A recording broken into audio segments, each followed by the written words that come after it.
Bienvenue dans le Mag Essonne sur Sensation et aujourd'hui une émission consacrée à la science et on va parler astronomie. Pour cela aujourd'hui je reçois Jean-François D'Alberto. Bonjour. Bonjour. Alors après avoir fait carrière dans la logistique interarmée, vous êtes devenu le président du club d'astronomie de Breuillet en 2020 et vous êtes donc devenu aussi l'animateur conférencier dans ce domaine. Comment avez-vous découvert l'univers de l'astronomie et comment vous êtes-vous passionné pour ce domaine ? Alors là, ça s'est fait en plusieurs phases. La première phase, c'est surtout dans les années 60-70 par l'observation du ciel dans la campagne du Sud-Ouest où le ciel étoilé est assez extraordinaire. Et puis les missions Apollo, donc un homme a marché sur la Lune, c'était un phénomène déclencheur pour s'intéresser à l'astronomie par l'intermédiaire de l'astronautique.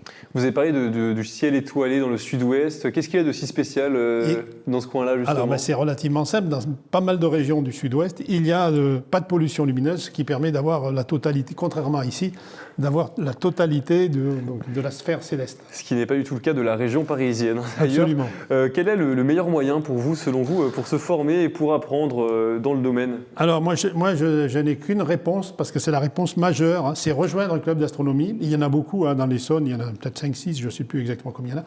Donc le mieux, c'est de rejoindre un club d'astronomie. Et bon, on peut toujours se regarder sur Internet, etc., tout ce qu'il y a sur les réseaux sociaux, mais il faut rejoindre un club d'astronomie. Alors dans un club d'astronomie, justement, qu'est-ce qu'on y apprend ? Quelles sont les façons d'apprendre les choses ? Par exemple, si moi, imaginons, je m'intéresse à l'astronomie et que j'ai envie d'en apprendre plus et que je rejoins votre club, qu'est-ce que je vais y apprendre ? Alors d'abord, il faut apprendre à connaître le ciel. Donc ça, c'est le premier point. Deuxièmement, si on est intéressé, savoir se servir d'un instrument, acheter un instrument avec les gens du club d'astronomie, parce qu'il ne faut pas l'acheter tout seul. Quand vous parlez d'instruments, vous parlez de télescopes, par exemple ? Tous les instruments d'observation, jumelles, télescopes, lunettes, etc. Donc, et ensuite apprendre à s'en servir en étant coaché par des gens du club d'astronomie. Et de l'astrophotographie pour les meilleurs. Alors le club d'astronomie de Breuillet existe depuis 1999, donc il est assez vieux. Qui sont les membres du club ? Est-ce que ce sont des passionnés ? Est-ce que c'est intergénérationnel ? Quels sont les profils ? Alors il y a de tout, il y a absolument de tout. Ça va de l'enfant qui est au CE2 jusqu'à l'astrophysicien du CEA. Donc voilà, donc en ce qui concerne le spectre. Et puis les âges, c'est partout, ça commence à 7 ans et ça finit à plus de 80 ans. Donc il n'y a pas de critères, il y a de tout. Ça commence assez jeune. Il y a un intérêt, vous remarquez, pour les petits, les plus jeunes ? Alors oui, déjà à cause de justement, c'est très à la mode, les enfants, ils ont beaucoup de dessins animés là-dessus, sur l'espace, etc. Donc dès que moi je fais des cours en CM1, CM2, et c'est vrai que les jeunes enfants sont très intéressés par l'astronomie. Après les ados, beaucoup moins, et après ils reviennent quand ils sont adultes, avec leurs propres enfants d'ailleurs. Donc voilà à peu près comment ça se passe chez nous. Pourquoi c'est cet intérêt, selon vous, justement, pour l'astronomie chez les plus jeunes ? C'est lié aux dessins animés qu'ils regardent, aux films ? Oui, je crois à tout, et puis il y a tout ce qu'il faut sur Internet. Donc effectivement, il y a la mythologie un petit peu de la conquête de l'espace. Donc, et ils me parlent toujours des trous noirs, même en CM1, CM2, et ils veulent savoir des tas de choses pour lesquels j'ai bien du mal à leur expliquer compte tenu de leur âge. Et approximativement, combien de membres compte le club ? Bon, entre 80 et 100 selon les années, donc avec tous les âges, comme j'ai déjà dit précédemment. C'est pas rien, c'est pas rien. Vous organisez depuis longtemps des conférences au sein de votre club. 10 ont été prévues pour la saison 2021-2022. Il en reste encore 3 cette année, si je ne me trompe pas. Et la prochaine sera consacrée au retour vers la Lune le 20 mai. Comment se déroule une conférence ? Est-ce que vous pouvez un petit peu nous présenter cette fameuse conférence du retour vers la Lune ? Alors, une conférence, ça se passe comme toutes les conférences. Donc, on a un auditorium qui est prêté par la municipalité de Breuillet. Il y a peut-être plus d'une centaine de places dans cet auditorium. Et donc, on fait une conférence sur 1 heure à peu près, un vendredi soir à 20h45, voilà, sur tous les sujets de l'astronomie, de l'astrophysique, de la conquête spatiale, tous les sujets qui touchent l'astronomie. Et donc cette conférence précisément consacrée au retour vers la Lune, à quoi s'attendre pour cette conférence ? Elle va présenter essentiellement sans doute la mission Artemis, c'est la prochaine expédition vers la Lune.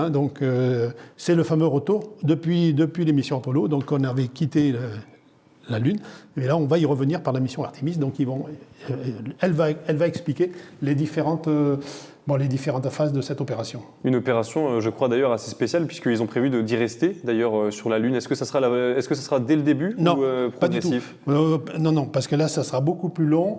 Pour y rester, il faudra installer une station,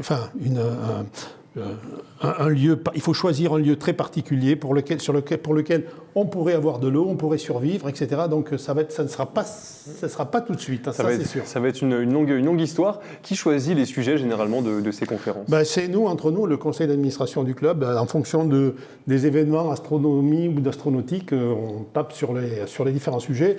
Et puis quand les sujets sont trop vieux, quand ça fait des années qu'on n'en a pas parlé, on le remet sur la table. Alors la science, c'est quand même un sujet assez technique, ça paraît parfois un peu hors de portée, voire trop compliqué. Vous l'avez dit vous-même, parfois vous galérez un petit peu à expliquer les trous noirs aux enfants. Est-ce que les conférences justement sont accessibles? Alors ça dépend des conférences. D'ailleurs on le précise dans les conférences si c'est accessible aux enfants ou pas. Il y en a certaines qui sont tout à fait accessibles aux enfants, d'autres qui sont totalement inaccessibles et d'autres qui sont partiellement accessibles. Ça dépend du sujet et du conférencier. Ce serait quoi, selon vous, une conférence inaccessible justement pour les enfants? Ça serait quel sujet? La cosmologie essentiellement, le Big Bang, etc. Donc tout ce qui a trait, même les trous noirs, ça dépend jusqu'où on va, mais effectivement il y a des moments où les enfants ils ne vont pas comprendre les histoires de temps, les histoires d'espace, et donc ils vont décrocher. Alors autre conférence, donc avant celle au sujet de la Lune le 20 mai, le 8 avril, vous présenterez donc une conférence au Royaume des Galaxies. Qu'est-ce qu'on pourra y apprendre dans cette conférence? Eh bien on va apprendre comment on a découvert les galaxies, on va apprendre aussi quels sont les types de galaxies, quelles sont leurs interactions, quels sont leurs fonctionnements, la vie tumultueuse des galaxies, et puis les mystères de la matière noire et de l'énergie noire, puisque à cette échelle-là, on ne comprend pas tout. Donc il y a des mystères à découvrir sur les galaxies. Et avec ces conférences, vous proposez aussi des ateliers pratiques. En quoi ils consistent, ces ateliers? Alors là, les ateliers, c'est très simple, c'est pour les débutants et les enfants. Donc, mais enfin, quelquefois, les autres, ils peuvent y aller aussi. Donc, en fait, ça va être le système solaire, on va leur expliquer des choses, ils vont faire des maquettes du soleil, il y a un certain bricolage, parce que les gamins, il faut les faire manipuler pour qu'ils se débrouillent. Enfin, pour qu'ils ne s'endorment pas, parce que le vendredi soir, quelquefois, ils sont un peu fatigués. Pour capter l'attention. Oui, donc voilà, et donc c'est les débutants. Alors, il y a des adultes et il y a des enfants. Quand on parle d'astronomie, on pense souvent au télescope, etc., mais on peut aussi pratiquer l'astronomie à l'œil nu. Oui. De quel type de matériel vous disposez, vous, avec le club? Alors, d'abord, il faut aller en dehors des lumières de la ville, donc il faut aller déjà dans un endroit qui est assez sombre. La campagne. Donc, pas de lampadaire et assez loin il faut au moins 50 km de Paris, si on veut déjà bien observer. Ensuite, une simple paire de jumelles et une carte du ciel, ça suffit. On n'a pas besoin, au début, de matériel particulier, puisque moi, je trouve qu'ils sont souvent de mauvaise qualité et très onéreux, donc il vaut mieux venir observer le ciel profond avec nos instruments et avec quelqu'un qui vous explique. Voilà. Donc attention, je conseille que je donne, n'achetez jamais un matériel avant de consulter des gens d'un club d'astronomie qui vous orienteront vers le bon matériel et qui ne pourrira pas dans une armoire. Alors, il y a beaucoup de recherches au niveau de l'astronomie qui se font actuellement et depuis des années, et il y en aura encore beaucoup. Où en est justement la recherche, les dernières missions, par exemple, du Français Thomas Pesquet? Est-ce qu'elles ont eu un impact au niveau de votre club, ou est-ce que cela entraîne, par exemple, des vocations? Alors, Thomas Pesquet, lui, il a impacté beaucoup les enfants, enfin les jeunes qui sont sur les réseaux sociaux. Donc, on va dire que les enfants du primaire et du collège sont très présents et ont beaucoup suivi tout ce qu'avait fait Thomas Pesquet, parce qu'il passe très bien. Et effectivement, il nous a permis de recruter des jeunes enfants qui viennent de plus en plus chez nous. Vous pensez qu'ils voient justement Thomas Pesquet comme une espèce de modèle, peut-être? Un super-héros, peut-être, un super-héros accessible? Oui, alors là, je n'ai pas analysé ce problème-là, mais effectivement, il y a sans doute quelque chose comme ça, oui.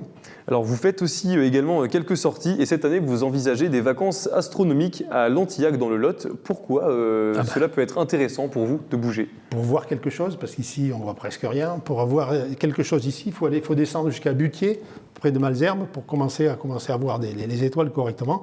Donc, si on veut faire de l'astrophotographie, surtout, du ciel profond, donc il faut s'éloigner de plus en plus. Et là, il y a, près de Cahors, il y a ce qu'on appelle le triangle noir. C'est une zone de quelques dizaines de kilomètres où il n'y a pas du tout de lumière, donc on a le véritable noir. noire, qui n'existe plus ici. Alors, je vais rappeler avant la fin de cette émission donc, les dates de vos différentes conférences. Donc, le 20 mai, retour vers la Lune avec Dominique Marchais. Le 8 avril, au Royaume des Galaxies, donc avec vous-même, Monsieur D'Alberto. Le 10 juin, les datations par les isotopes cosmogéniques avec Martine Gourgeot. Merci beaucoup, Jean-François D'Alberto, d'avoir été avec nous pour cette émission. Donc, je rappelle que vous êtes le président du club d'astronomie de Breuillet. Pour plus d'informations, on peut se rendre sur votre site internet, donc www.astrobreuillet.fr. Et vous pouvez retrouver, comme d'habitude, cette émission en podcast audio et vidéo sur notre site internet, application et chaîne YouTube Radio Sensation.